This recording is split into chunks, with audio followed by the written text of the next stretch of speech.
Genius Daddy in the City Kabanata 16.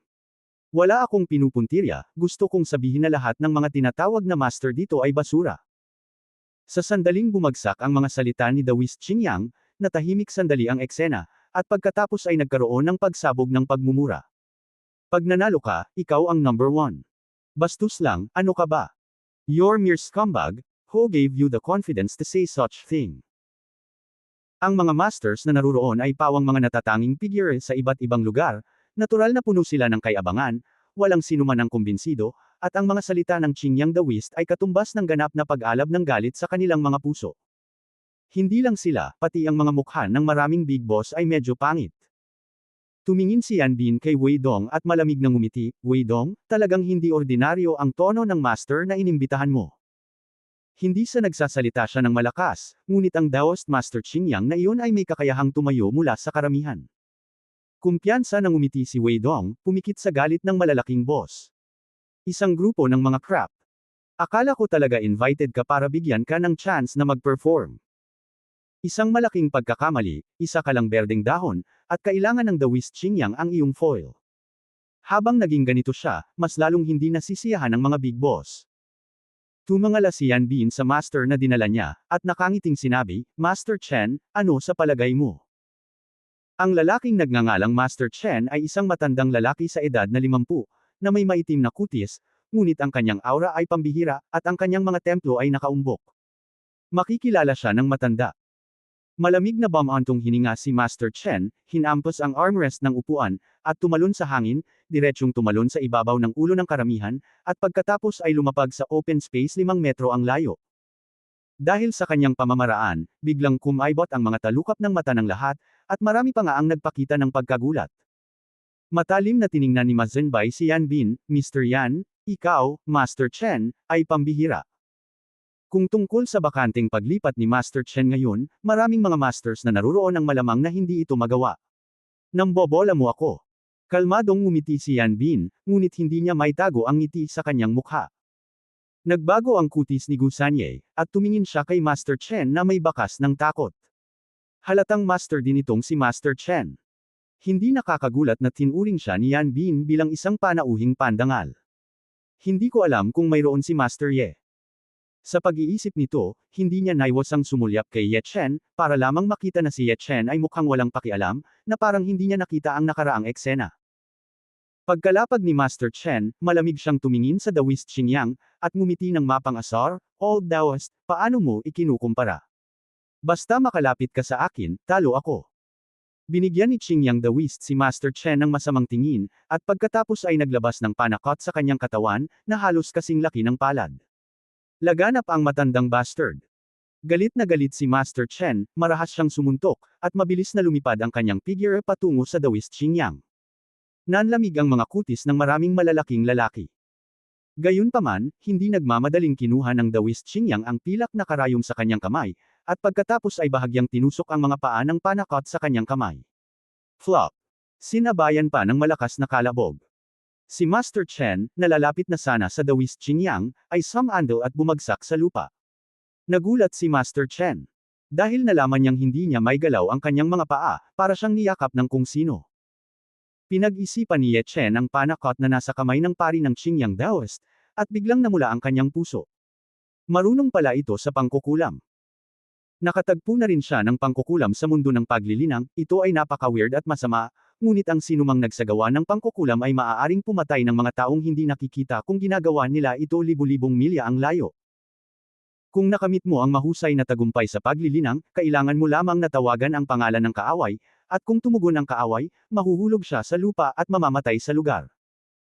Ang biglaang serye ng mga pagbabagong ito ay labis na naguluhan sa lahat. Nagbago ang ekspresyon ni Yan Bin, at nagmamadali siyang hinimok, Master Chen, bumangon ka. Bumangon ka na. Paano siya makakabangon ng walang pahintulot ko? Tumawa ang Daoist Qingyang at inihagis ang panakot sa kanyang kamay sa lupa. Nakayuko ang mga binti ng panakot, at nakaluhod ito. Kasabay nito, sinundan ni Master Chen ang paggalaw ng panakot at lumuhod sa harap ng Daoist Qingyang. Yung panakot na yan ang may problema. Napalunok si Gu Sanye at gulat na sinabi. Nag-react agad ang lahat. Napabuntong hininga si Ma Zhenbai, na parang may naisip, maaaring pamamaraan ng Mao Shan. Masyado kang marunong, oo, ang Daoist Master ay gumagamit ng Maoshan technique. Paunang sabi ni Wei Dong na may pagmamalaki ng ngiti. Pagkasabi niya noon, sunod-sunod na nagbago ang mga ekspresyon ng bawat isa, at muli silang tumingin kay Daoist Qingyang na may matinding takot sa kanilang mga mata. Marunong pala siya ng Maoshan technique. Usap-usapan na ang Maoshan art ay nagmula sa pangkukulam at may misteryoso at hindi mahuhulaan na kapangyarihan. Paano ito maihahambing sa kanila tulad ng mga mortal? Naunang bumangon si Ma Zhenbai at ikinuyom ang kanyang mga kamao sa Daoist Master Qingyang, patawarin mo ako sa hindi ko pagkilala sa totoong mukha, sana ay huwag kang mag-isip. Kasunod ng kanyang pagbubukas, ang iba pang mga boss ay nag-react din at sunod-sunod na yumuko kay Daoist Qingyang, nang walang anumang hitsura ng kapabayaan sa kanilang mga mukha. Kahit na ang iba pang mga masters na naruroon ay walang pagbubukod. Anong biro? Maging si Master Chen ay ginampanan ng kabilang partido na parang isang puppet, at kung sila ay makikipagkumpetensya sa sandaling ito, ang katapusan ay hindi magiging mas mahusay. Si Gu Sanyei lang ang nagpakita ng gulat. Dahil ninakawan ni Ye Chen ang mga gamit ni Wei Dong noon, at si Qingyang Daoist ay tao ni Wei Dong, paano kung sisihin ni Qingyang Daoist ang kanyang sarili? Sa harap ng paggalang ng lahat, lubos na nagpapasalamat si Daoist Master Qingyang, at iniunat ang kanyang kamay upang bunutin ang pilak na karayom sa panakot. Noon lamang nabawi ni Master Chen ang lakas upang kumilos, at ibinaba ang kanyang poster na may Cap-A-Ton sa kanyang mukha, salamat, Daoist, para sa iyong awa. Ang Daoist priest ang nanalo sa unang pwesto sa Master Banquet Exchange, may opinyon ka ba? Si Wei Dong ay nasiyahan sa pagganap ng lahat. Sa tulong ng Daoist Qingyang, ang kanyang katayuan sa buong Tianan ay tiyak na tataas sa hinaharap. Para naman kay Ma Zhenbai, si Gu Sanyei at mga katulad nito ay wala. Umiling si Ma Zhenbai, sa harap ng Daoist priest, how dare we have other thoughts? Tama, ang Daoist priest ang number 1 sa Master Banquet. Agad namang tumanggo si Yan Bin bilang pagsang-ayon. Maghintay. Biglang napatigil ng Daoist Qingyang ang mga salita ng lahat, tumingin kay Ye Chen na nakaupo sa harap ni Gu Sanyei, at sinabing may panunuya, may isa pang Master Ye na hindi naihambing sa akin. Sinundan ng lahat ang kanyang tingin at tumingin kay Ye Chen. Natigilan sila saglit, at saka nagtawanan sa lugar. Sa kanilang pananaw, si Ye Chen ay isang charlatan lamang na gumagamit ng pangalan ng isang master para manloko at manlinlang. Anong mga kwalifikasyon ang mayroon siya para matawag siyang master? At saka, kahit na siya ay isang tunay na master, paano siya magiging kalaban ng Daoist Qingyang? Hindi ba niya nakita na ang 12-12 ng mga master na naruroon ay automatikong sumuko? Ilang sandali, hindi mabilang na mga mata ang patuloy na lumilingon sa pagitan ni Gu Sanyei at Ye Chen, puno ng pagiging mapaglaro. Bahagyang nagbago ang magandang mukha ni Gu Yingying, at dali-dali niyang hinayla ang manggas ni Ye Chen, na parang hinihikayat itong aminin ang pagkatalo. Gayunpaman, habang nakaharap sa mapilit na hakbang ng Daoist Qingyang, sinabi ni Ye Chen na may kalahating ngiti. Sigurado ka bang gusto mo akong pilitin na kumilos? Ang mga salita ni Ye Chen ay nabigla sa lahat. Sumimangot si Wei Dong, at inisip ang sarili, mayroon kayang maaasahan ang batang ito. Ang layunin niya sa pagdaraos ng master na piging na ito ay hindi hihigit sa 2 puntos. Ang isa ay gamitin ng Qingyang Daoist upang lumikha ng momentum sa harap ng maraming malalaking shot sa Tianan, at ang isa ay upang maibalik ang Tianyuan brush para sa Qingyang Daoist. Makatuwirang dahilan na pagkatapos makita ang pamamaraan ng Daoist Qingyang, si Ye Chen ay dapat gumawa ng inisyatiba na umamin ng pagkatalo, at pagkatapos ay masunerang ibigay ang Tianyuan pen. Sinong mag-aakala na ang kabilang partido ay magsasabi ng ganoong salita? Nawala rin ang mga ngiti sa mukha ng iba, medyo naging seryoso ang kanilang mga mukha, at mata-ama nilang tinitigan si Ye Chen. Expert kaya talaga ang kabilang partido. Tanging sina Gu Sanyei at Gu Yingying lamang ang nanginginig sa kanilang mga puso at hindi alam kung ano ang gagawin.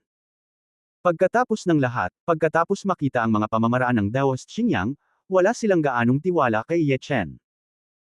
Sa pagharap sa pagtatanong ni Ye Chen, itinuring lamang siya ng Daoist Qingyang bilang isang bluff, at malamig na ngumiti, kung handa kang ibigay ang mga labi ni Master Xiao, baka pwede kitang palayain. Ito ang kanyang ultimate goal. Ang relic ni Master Xiao ay binili ko ng pera, bakit ko ibibigay sa iyo? Ang ngiti sa mukha ni Ye Chen ay hindi nabawasan. Galit na tumawa ang Daoist Qingyang, okay, dahil ayaw mong ibigay ang mga bagay, at huwag kang umamin ng pagkatalo, pagkatapos ay tumayo ka at lumaban sa akin. Oo, sa ilalim ng mapagbantay na mga mata ng lahat, huwag isipin na maaari mong baliwalain ang mga patakaran ng Master Banquet sa suporta ni Gu Laosan. Ang mga salita ni Wei Dong ay ganap na nagpainit kay Ye Chen. Sa sandaling lumabas ang mga salita. Nagbago ang kutis ni Gu Sanye, hindi niya maiwasang tumingin kay Ye Chen, at ibinuka ang kanyang bibig, Master Ye. Walang problema. Ngumiti si Ye Chen, tumayo at naglakad patungo sa dawis Xingyang hakbang-hakbang na nakatalikod ang kanyang mga kamay, na may ngiti sa kanyang mga labi, gusto ko ring maranasan ang iyong tinatawag na Maoshan technique. Well, ikaw ang nagtanong. Huminga ng malalim si Dawis Xingyang, at dinampot muli ang panakot, na may dalawang karagdagang pilak na karayom sa kanyang kamay. Nang makita ito, sumilay ang takot sa mukha ng lahat ng naruroon. Gagawin na ni Daoist Master Xingyang ang pamamaraang Maoshan. Si Master Chen, na napakadalas na lumilipad sa himpapawid ngayon, ay napasuko ng kamatayan nito, hindi makagalaw. At si Master Chen mismo ay namutla. Naikuyom ng mahigpit ni Gu Yingying ang kanyang mga kamao, matigas ang kanyang magandang mukha, at lihim siyang handa na aminin ang pagkatalo para kay Master Ye kapag nabigo siya. Ang batang hindi marunong mabuhay o mamatay. Ngumisi si Wei Dong sa kanyang puso. Gaya ng dati, kinuha ng Dawis Xingyang ang dalawang pilak na karayom at direktang tinusok ang mga binti ng panakot. Ngunit sa susunod na sandali, nawala bigla ang ngiti sa mukha niya.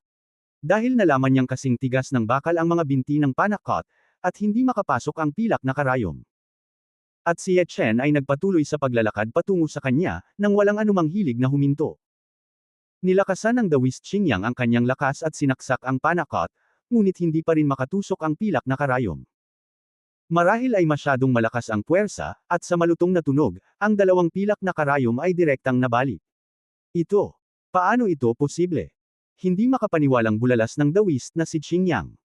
Ang ganoong paraan tulad ng sarili ko ay makapangyarihan sa lahat, bakit wala itong epekto kay Ye Chen? Nang makitang palapit si Ye Chen sa kanya, bahagyang nataranta ang Dawis Xingyang, muling naglabas ng dalawang pilak na karayom, at direktang tinusok ang puso ng Scarecrow. Boom! Agad na sumabog ang panakot. Puff!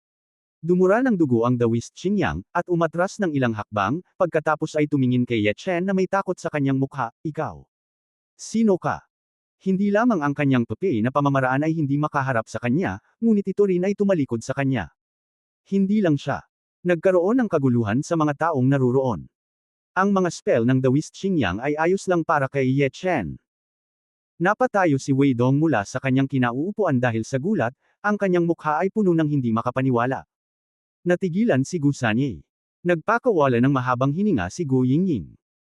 Huminto si Ye Chen sa isang posisyon na wala pang 10 sentimetro ang layo mula sa Xingyang Road, at tumingin sa kanya na may kaunting pagkabigo, ito ang kabisera ng iyong pagmamataas. Ngunit iyon na. Pagkatapos magsalita ay umiling siya at bumalik sa kanyang upuan. Siya ang katawan ng Immortal Venerable, ang kapalaran ng Emperor of Heaven, paano makakaapekto sa kanya ang isang heresy side door? Puff! Muling dumura ng dugo ang Dawis Xingyang. Nagkaroon ng patay na katahimikan. Gulat na gulat ang lahat kaya hindi sila makapagsalita. Akala nila ay hindi aksidente ang ending nitong laban sa sugal, pero sinong mag-aakalang magkakaroon ng aksidente? Hahaha, Wei Dong, mukhang inimbitahan mo itong Dawis Xingyang, na hindi kasing lakas ng Master Ye na inimbitahan ko. Si Gu Sanye ang unang nag-react, at agad na humagalpak ng tawa. Agad na mutla ang mukha ni Wei Dong. Nagkatinginan sila Ma Zhenbai, Yan Bin at iba pa, at nakita nilang lahat ang pagkagulat sa mga mata ng isa't isa. Master Ye pala talaga. Tiningnan ng Daos Xingyang si Ye Chen na may hinanakit sa kanyang mukha. Anak, inagaw mo muna ang mga gamit ng matanda, tapos sinira mo ang imahe ng matanda. Hindi tayo mamamatay ngayon. Bahagyang sinabi ni Ye Chen, ano? Baka may iba ka pang kakayahan. Inabot ng Dawis Xingyang at kinuha ang isang pulang kabaong na kasing laki ng palma, at itinaas ang takip ng kabaong, nakita lamang ang malakas na hangin na umiihip mula sa loob ng pulang kabaong. Ang maulap na hangin ay bumalot sa lahat na parang bagyong buhangin, at lahat ay nanginig, pakiramdam na ang kanilang mga kaluluwa ay malapit ng magyelo, at ang mga balahibo sa kanilang katawan ay hindi maiwasang tumayo. Kinagat ng dawis na si Xingyang ang dulo ng kanyang dila at iniluwa ang isang subo ng dugo sa kabaong, at nakita ang isang itim na anino na lumilipad palabas ng kabaong. Ang itim na anino ay halos kasing laki ng isang sanggol, parang bola-bola, na may mukha na parang malaking pie, natatakpan ng mga bukol, at dalawang pulang bola ng mata ang direktang nakausli. Hihihi. Mabangis na ngumisi ang itim na anino, na nagpapakita ng mga barb ng ngipin, na para bang isang demonyo ang bumaba sa mundo. Ghost. Multo. Agad namang nagulantang ang mga taong naroroon, at napaupo sa lupa, umiiyak at umaangal sa lahat ng uri ng multo na walang imahe, at ang iba ay tumakbo pa sa likod ng kanilang mga bodyguard. Si Ma Zenbai ay nanginginig sa buong katawan, at nauuto, ito. Ito ba ang pamamaraan ng pagpapalaki ng mga multo? Hindi ko akalain na ang ganoong bagay ay talagang umiiral sa katotohanan. Tama. Ito ang munting multo na ilang dekada kong pinagpraktisan. Ito ang unang pagkakataon na ginamit ito ng matandang ito para makitungo sa mga tao. Maaari kang mamatay ng walang pagsisisi. Ang Dawist Xingyang ay nagbigay ng malungkot na ngiti, at pagkatapos ay tumingin kay Ye Chen sa karamihan, nakita lamang siyang nakaupo sa lugar, umiinom ng tsaa na may kalmadong mukha, hindi niya maiwasang magalit, at itinuro ang kanyang daliri. Puntahan mo, lunukan mo ang dugo niya. Ang itim na anino sa hangin ay umiikot sa hangin, at sumugod kay Ye Chen, ang kanyang mga mata ay puno ng uhaw sa dugo. Boy, sumigaw tayo hanggat gusto mo, ang lakas ng sigaw mo, mas gusto ko ang munting multo kong si Jiang. Malamig na boses ni Dawist Xingyang. Nang makita ang eksenang ito, sabik na sabik si Gu Yingying kaya halos mapaiyak siya, Master Ye, bilasan mo, tumakbo. Tapos na. Master Ye, ako, Gu, ikinalulungkot mo.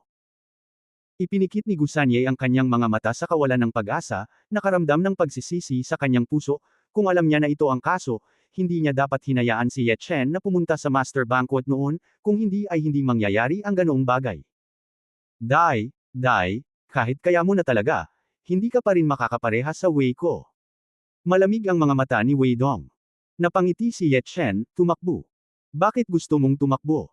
Ibinaba niya ang kanyang teacup habang tumatawa, at tumayo mula sa kanyang upuan. Isang multo lang ang nangangahas na saktan si Tianwei. May dagdag na anteng-anteng sa kanyang kamay, at ibinuka niya ng bahagya ang kanyang mga labi, at dahan-daang naglabas ng ilang mga salita, at sumunod ang mga salita.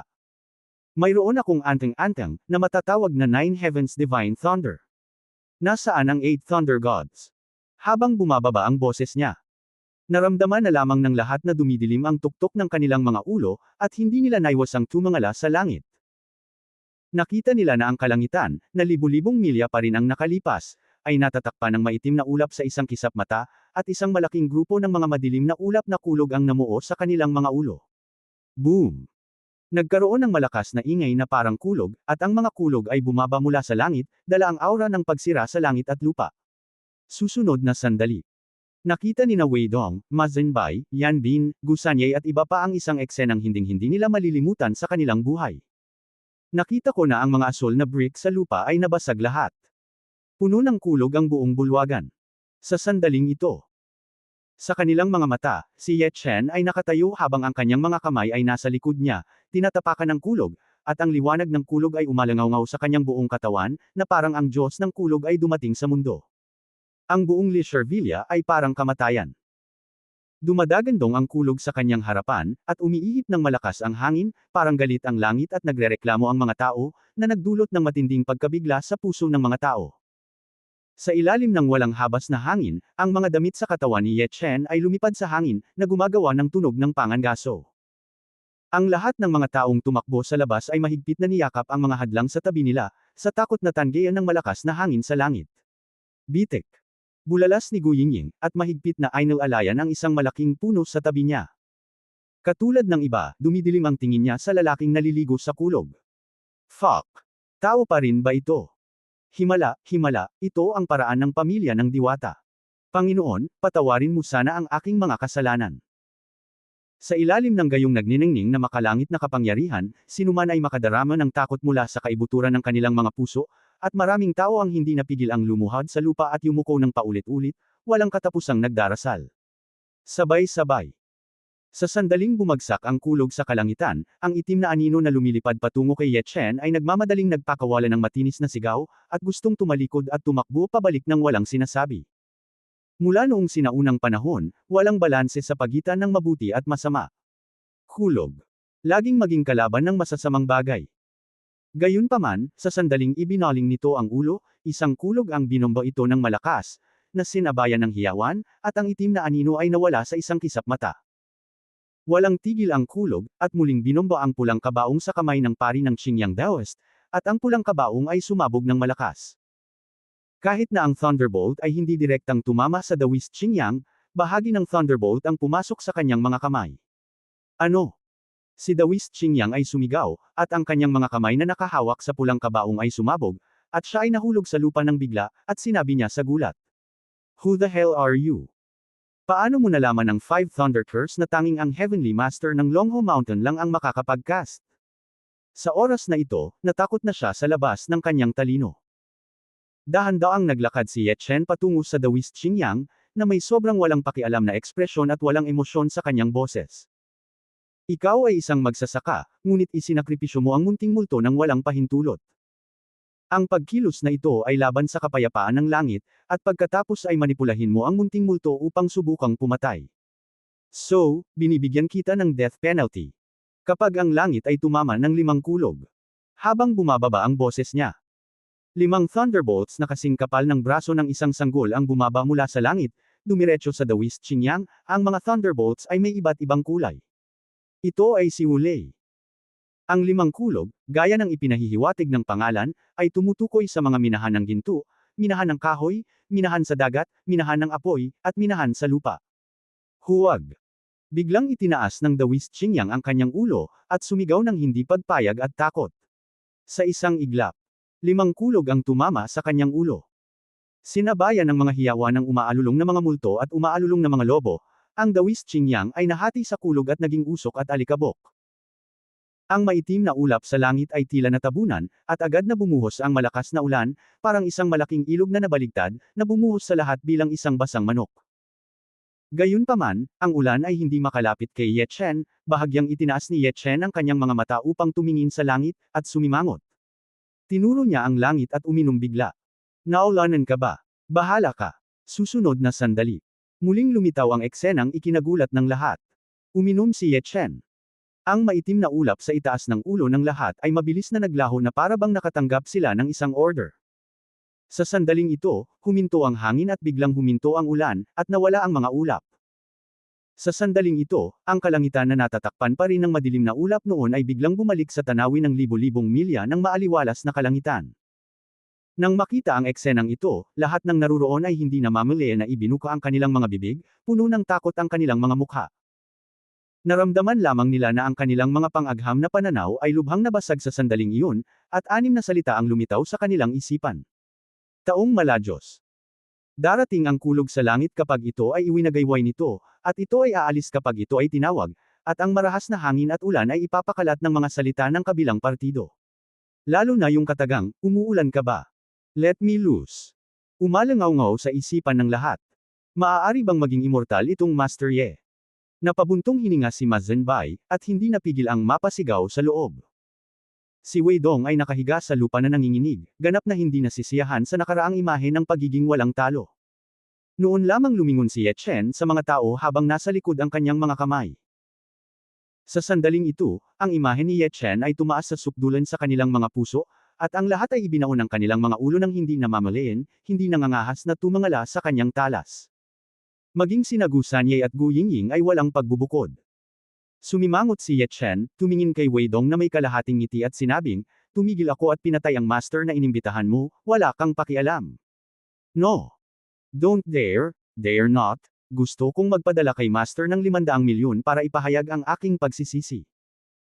Napayuko si Wei Dong, pinigilan ang takot sa kanyang puso at sumulyap kay Ye Chen, pagkatapos ay ibinaon muli ang kanyang ulo.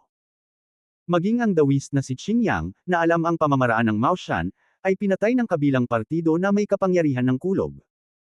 How dare he have the slightest idea at this time, and even dare not even think about revenge. Sunod-sunod na reaksyon ng ibang mga amo. Tiningnan nila si Ye Chen ng may paggalang at takot na napakakomplikado. Siya ay mas mahusay kaysa sa isang tulad ni Wei Dong, ngunit sa sandaling ito ay gumagapang siya sa paanan ng kalaban na parang patay na aso. Hayaan mo sila. Sa ilalim ng ganap na kapangyarihan ngayon, ano ang pagkakakilanlan, katayuan, at kapangyarihan? Ito ang tunay na master. Napabuntong hininga si Ma Zhenbai sa gulat, tumayo at magalang na yumuko kay Ye Chen, si Master Ye talaga ang numero 1 sa pagpapalitan ng mga master banquet. Si Master Ye ang number 1, nahihiya ako sa sarili ko. Sunod-sunod din ang reaksyon ng lahat, ginaya ang mga galaw ni Ma Zhenbai at yumuko bilang paghanga. Sa sandaling ito, hindi mahalaga ang master o ang amo, lahat sila ay yumuko sa paanan ni Ye Chen.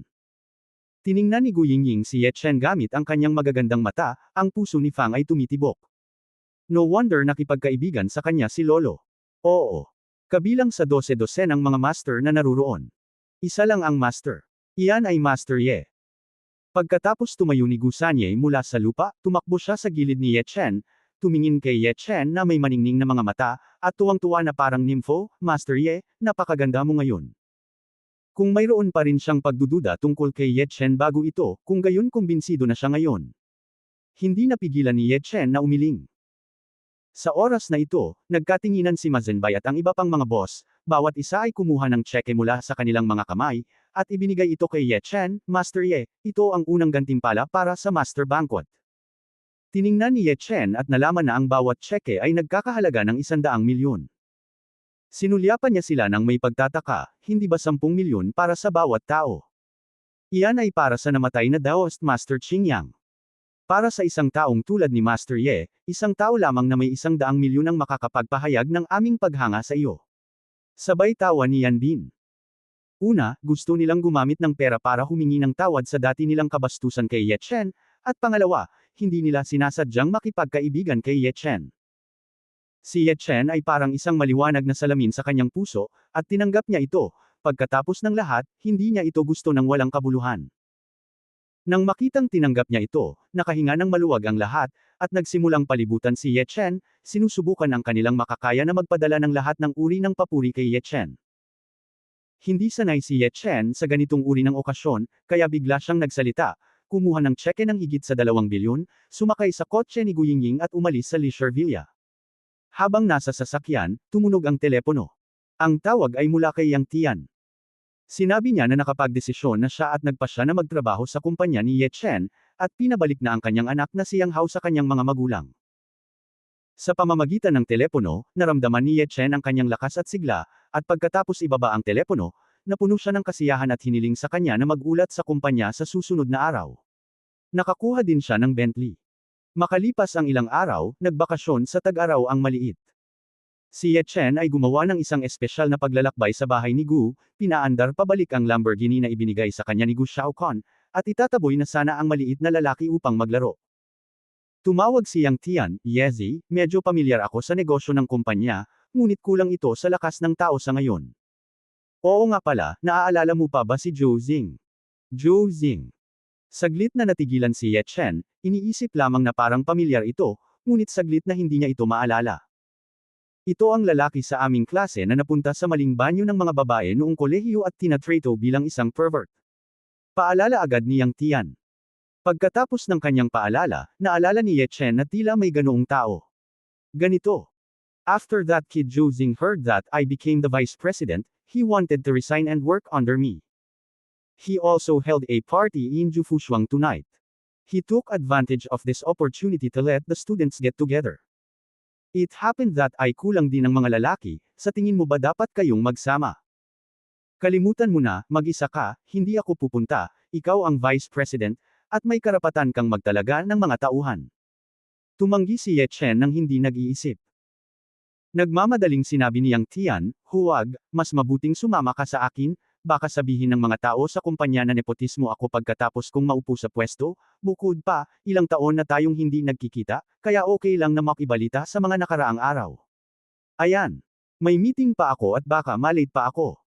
Huwag mo na akong hintayin at dumiretso ka na sa box 13 ng Jufushuang. Matapos ang pagiging malambot at matigas sa kanya sa loob ng ilang sandali, si Ye Chen ay walang pagpipilian kundi ang pumayag, natulala.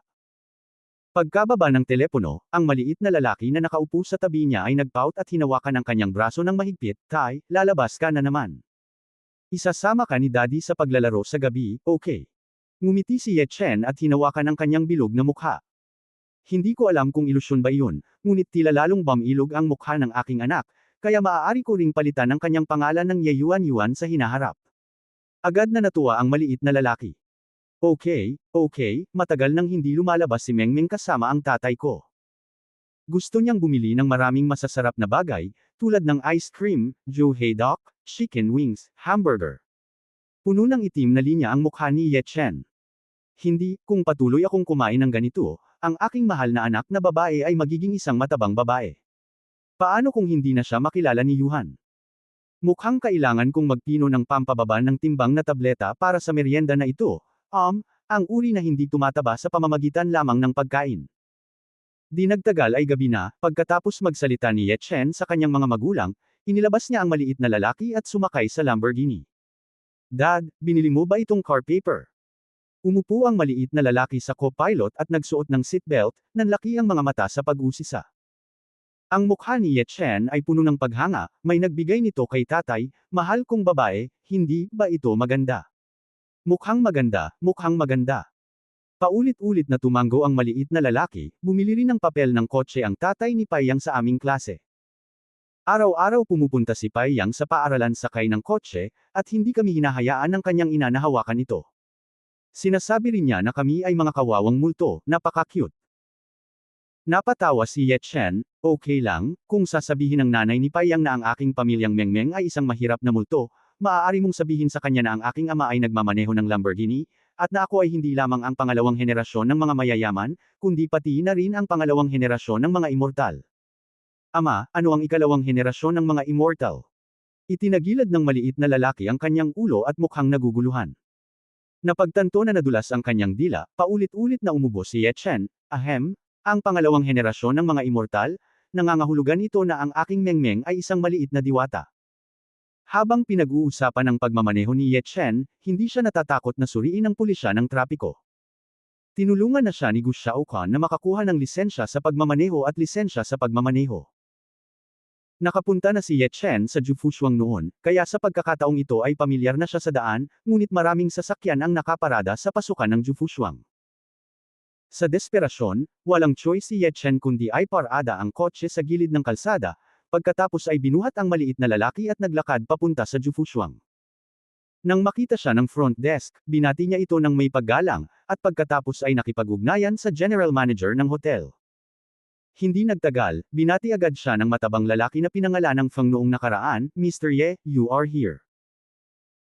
Nang makita ang eksenang ito, ang mga bisitang lumalabas ay lahat nakatingin sa gilid, lihim na hinuhulaan kung ano ang pagkakakilanlan ni Ye Chen, at nagawa niyang akitin ang general manager ng Jufushuang na lumabas para batiin siya ng personal. Well, I came to attend the class reunion, parang nasa box 13 sa second floor. Bahagyang umungol si Ye Chen. May ngiti sa mukha si Fatty Fang, Mr. Ye, personal kitang dadalhin doon. No need, pwede ka na munang magtrabaho, kaya ko namang pumunta doon mag-isa. Umiling si Ye Chen, pagkatapos ay binuhat ang maliit na lalaki sa ikalawang palapag. Kasabay nito, sa kahon 13. Isang grupo ng napakahusay na pananamit na mga tao ang nakaupo sa sofa, at iba't ibang mga pinggan ng prutas at alak ang inilagay sa harap nila. Ang pinuno ay isang binata na nakasuit at leather na sapatos, na may maliit na balbas sa baba, isang mamantika na suklay ng buhok, isang red wine glass sa isang kamay, at isang tabako sa kabilang banda, napakabanyagang estilo. Si Zhou Xing ang tinutukoy niyang tiyan. Isang batang babae na may makapal na makeup ang nagtulak sa frame ng salamin, at hindi makapaniwalang nagtanong, Zhou Xing, sigurado ka ba na si Yang Tianzhen ang naging vice-presidente? Sa sandaling lumabas ang mga salita. Biglang tumahimik ang buong kahon. Lahat ng tao dito ay matatanda. Ang dahilan kung bakit sila pumunta sa party na ito ngayon ay hindi lang para gunitain ang mga nakaraang araw. Sa pagtugon sa mga mata ng lahat, ngumiti si Zhou Xing at nagsabi, oo, maaari pa ba akong magsinungaling sa lahat, nakilala ko si Yang Tian sa gasolinahan noong nakaraang araw. Tinanong ko siya kung saan siya nagtatrabaho, at sinabi niya na nagtatrabaho siya sa Avre Cosmetics Company at siya rin ang vice-presidente. Hindi ako naniwala noong una, ngunit sinundan ko siya sa kanilang kumpanya, at naniwala lang ako pagkatapos makita ang maraming tao na tumatawag sa kanya na Mr. Anong kotse sa tingin mo ang minamaneho niya?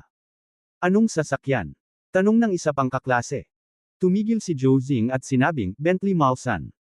Biglang nagbuntong hininga ang mga manunood, na para bang lubos na pinaniwalaan ang mga sinabi ni Zhou Xing. Bentley Mulsanne. Walang 4 hanggang 5 milyong yuan na hindi maaaring alisin sa lahat. Saglit na kumikislap ang mga mata ng mga taong naruroon, nag-iba ang kanilang mga iniisip, at ang ilang mga tao ay puno ng damdamin, si Yang Tian ang pinakamaganda sa aming lahat, ilang taon pa lang siyang nakapagtapos, at hindi lang siya vice-presidente, ngunit nagtatrabaho pa rin siya. Bentley Mulsanne. Ngumiti si Zhou Jing at walang sinabi.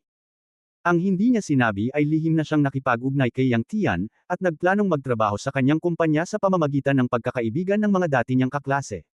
Simulan. Sa pag-iisip nito, tumingin si Zhou Jing kay Zhao Chun, ang dating miyembro ng komite ng pag-aaral ng klase, nga pala, lahat ng nasa marketing class natin ay nandito, tama.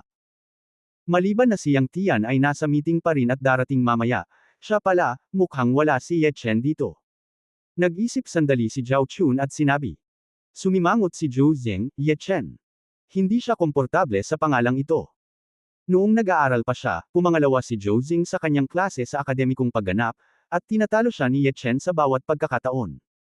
Dahil dito, naging pangalawang anak siya ni Wan Ian sa loob ng 3 taon.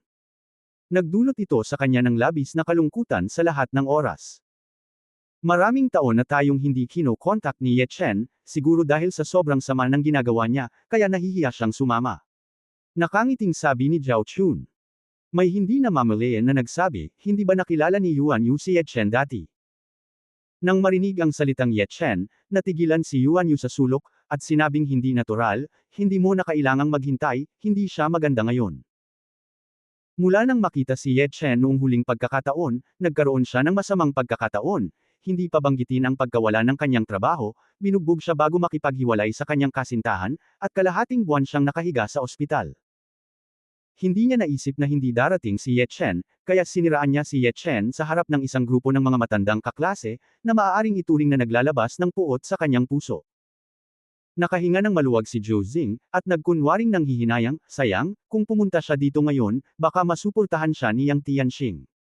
Yan ang sinasabi. Ngunit walang katapusan siyang inisyon sa kanyang puso. Ye Chen, paano kung nag-aral ka ng mabuti noon? Dahil dito, hindi man lang ako nagkaroon ng lakas ng loob na pumunta sa party. Teka lang. Pagpasok ko sa kumpanya ni Yang Tian, lalawak ng lalawak ang pagitan namin. Inaabangan ko talaga ang araw na magkikita tayong muli. Habang iniisip ito, may kumatok sa pinto ng kahon, at pagkatapos ay pumasok si Ye Chen na hawak ang batang si Mengmeng. Bagamat hindi kami nagkikita sa loob ng maraming taon, ang pangkalahatang mga tampok ng mukha ay hindi masyadong nagbago. Kaya't nang pumasok si Ye Chen sa kahon kasama ang maliit na lalaki sa kanyang mga bisig, ang lahat ay natigilan saglit, at agad itong nakilala. Ikaw Chen. Biglang nawala ang ngiti sa mukha ni Zhou Jing. Kanina lang, iniisip niyang makipagkita kay Ye Chen pagkatapos niyang bumuo ng sarili, ngunit hindi niya inaasahan na masasample siya sa susunod na segundo. Matapos makita si Ye Chen na nakasuot ng ordinaryong damit. Siya ay naging mas balanse sa isang iglap, at agad na nagpanggap na masigasig, hindi ba ito ang aming Yezuba? Sa wakas ay narito ka na. Niyakap ni Ye Chen si Mengmeng, sinulyapan ang lahat, at bahagyang ngumiti, Hi everyone. Ang maliit na lalaki ay tila hindi inaasahan na magkakaroon ng napakaraming hindi kilalang mga tiyuhin at tiyahin, at mahiyain na yamakap sa mga bisig ni Ye Chen, na medyo pamilyar. Tulad ng sinasabi, ang mga tao ay umaasa sa pananamit, at si Buddha ay nakasalalay sa gintong damit. Bagamat lahat ng tao rito ay hindi kasing galing ni Yang Tian, lahat sila ay maayos ang pananamit at mukhang matagumpay na mga tao. Ang mga damit lang ni Ye Chen ay napakakaraniwan, tulad ng pagpunta sa palengke ng gulay upang bumili ng mga gulay. Palihim na sumimangot ang lahat, at hindi maiwasang makaramdam ng hiya sa kanilang mga puso. Akala nila si Ye Chen ay itinuturing na numero 1 sa klase noon, ngunit hindi nila inaasahan na magiging ganito ito ngayon. Mukhang tama si Yuan Yu. Sa pag-iisip nito, biglang napawi ang mga ngiti sa mukha ng lahat. Sa kabaligtaran, nang makita ni Yuan Yu si Ye Chen, natarante siya at nagmamadaling inilayo ang kanyang mukha, dahil sa takot na makilala siya. Matapos maupo si Ye Chen kasama ang maliit na lalaki sa kanyang mga bisig, isang mahinang binata na nakasuot ng suit, kurbata, at salamin sa tabi niya ay ngumiti at sinabing, Ye Chen, naaalala mo pa ba ako? Ikaw ba si Gang Zi? Medyo hindi sigurado si Ye Chen. Ang Gang Zi na sinasabi niya ay orihinal na pinangalan ng ex Gang, at ang kanyang pangalan ay medyo panlalaki, ngunit siya ay medyo payat. Noong kolehiyo, nakatira siya sa parehong dormitoryo kasama si Ye Chen, at madalas na binubuli dahil sa kanyang duwag na personalidad. Dahil dito, malaki ang naitulong sa kanya ni Ye Chen at Yang Tian. Nang marinig ang salitang Gang Zi, bahagyang kumunat ang noo ni ex Gang, na parang medyo hindi nasisiyahan. Malungkot na sinabi ni Zhou Zhenguo, Ye Chen, ano ang sinasabi mo? Anong gangster? Dapat ay si Mr. Exy. Si Exy Gang ay isang lalaki na ngayon na may taunang sweldo na 200,000, at ang kanyang biyenan ay isa pa ring executive ng kumpanya. Sorry, ang tagal kong hindi nasanay. Nakangiting humihingi ng tawad si Ye Chen, pagkatapos ng lahat, ang kanyang impresyon kay Exy Gang ay nasa kolehiyo pa. Tulad ng alam ng lahat, mas lalong nagalit si Exy Gang. Isang salita lang ng kahihiyan tapos na.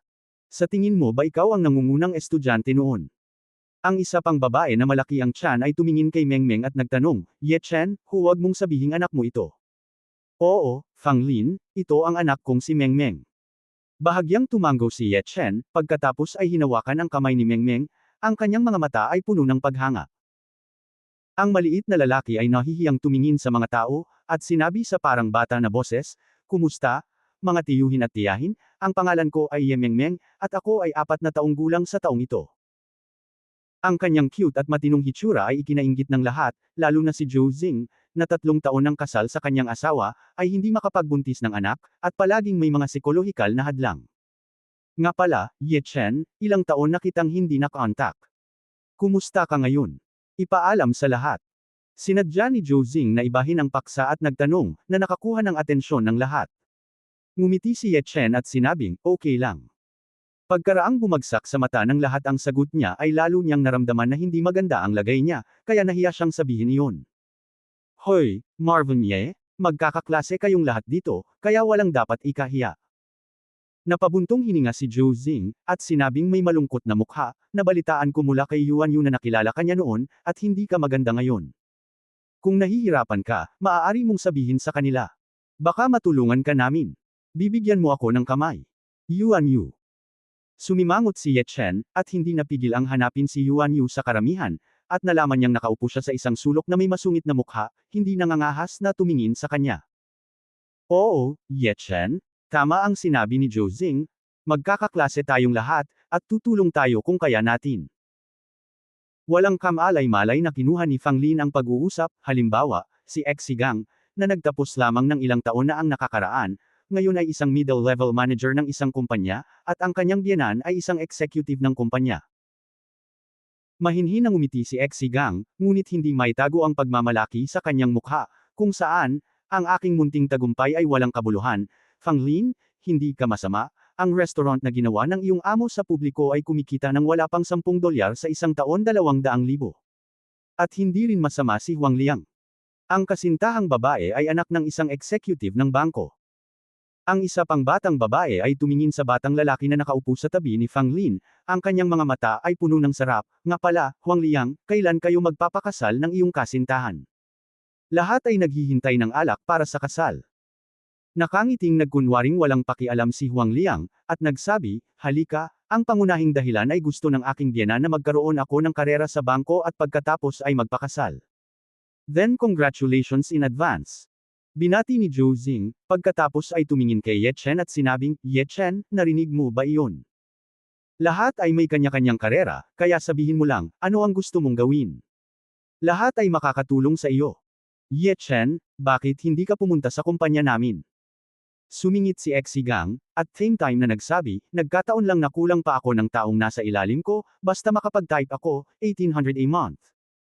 In terms of our relationship, I'll give you 2,000, but it doesn't include food or money. Pack it. Hindi, salamat. Ngumiti si Ye Chen at sinabi. Nang makitang hindi siya nagpapasalamat, medyo nalungkot ang lahat, bumantong hininga si Fang Lin, Ye Chen, isa ka talagang karakter sa kolehiyo, ngunit lahat ay nakapagtapos lamang ng ilang taon, ang agwat ay lumawak ng biglaan, alam ko rin ang iyong pagpapahalaga sa sarili na malakas, ngunit mas mabuting kilalanin ang katotohanan. Hindi napigilan ni Zhou Xing na matawa sa sarili habang sinasabi ng lahat ang isang pangungusap sa isa pa, at nadama na ang kalungkutan sa kanyang puso ay naalis. Ye Chen, Ye Chen. Sa hindi inaasahang pagkakataon, mayroon ka rin ngayong araw. Hinayla ng maliit na lalaki ang sulok ng damit ni Ye Chen, at mahinang sinabi, Tay, bumalik na tayo. Kahit maliit siya. Pero alam ko pa rin kung sino ang mabuti kong kanino.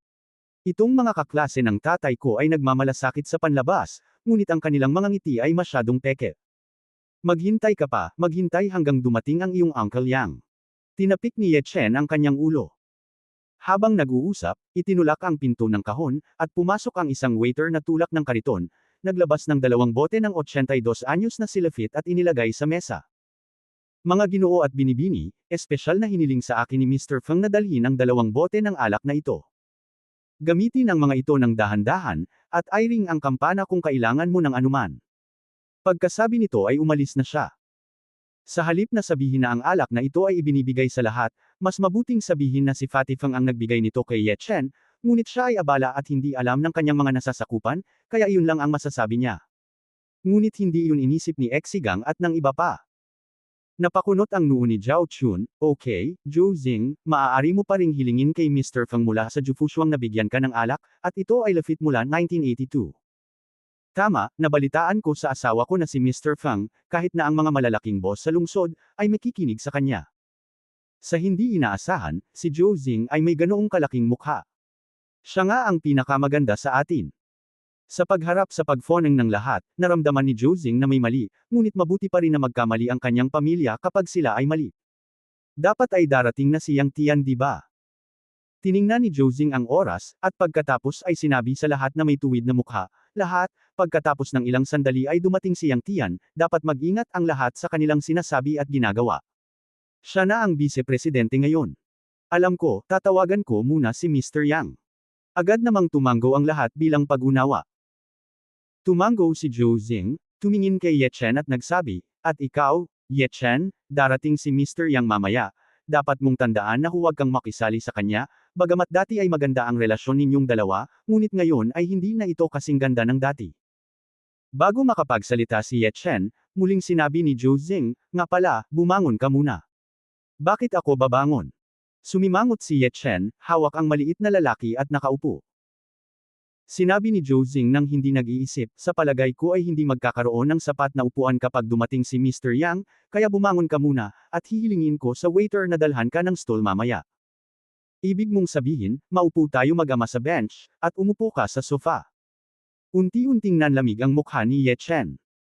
Mula sa pagpasok niya sa pinto hanggang ngayon, hindi niya gaanong pinapansin ang mga maasim na salita ng lahat, ngunit ang pangyayaring ito ay talagang naantig sa kanyang ilalim. Tumayo si Fang Lin at nag-akusa, Ye Chen, pabayaan mo lang ako, wala talagang sapat na upuan, at bukod pa, pareho ang bench at sofa. Bawal mong aibuli ang tatay ko. Ang maliit na lalaki na nakaupo sa mga bisig ni Ye Chen at hindi nagsasalita ng ilang sandali ay biglang napaluha, at sinabing may luha sa kanyang mga mata, nakaupo si tatay sa isang maliit na lugar habang nakayakap sa akin, at kailangan mo pa siyang patayin, bakit hindi ka tumayo sa iyong sarili? Bad guy. Sorry, since that's the case, then I'm sorry, I wish you all a good time. Ngumiti si Ye Chen, binuhat ang maliit na lalaki at lalabas na sana. Sa oras na ito, kumatok ang pinto ng kahon. Isang babaeng nakadamit na waiter ang pumasok, magalang na ngumiti, at nagsabi. Excuse me, sino ang may-ari ng black Lamborghini bat na nakaparada sa gilid ng kalsada? Dahil sa illegal parking, tatawag ang traffic police ng tow truck.